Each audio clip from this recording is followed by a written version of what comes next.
தூதர் ஸல்லல்லாஹு அலைஹி வஸல்லம் மேலும் சொன்னார்கள், ஒரு அடியான் இரவு வணக்கத்தை தொடர்ச்சியாக செய்து வருகிறான்.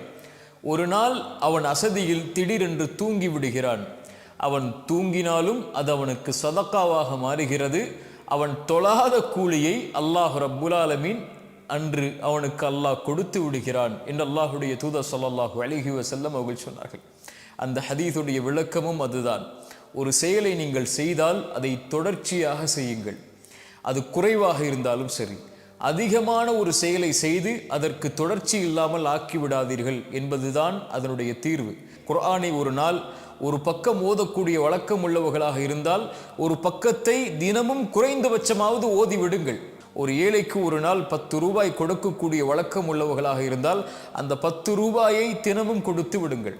ஒரு நாளைக்கு 2 ரக்அத் நஃபிலான தொழுகையை தொழக்கூடிய வழக்கம் உள்ளவர்களாக இருந்தால் அதை செய்து விடுங்கள்.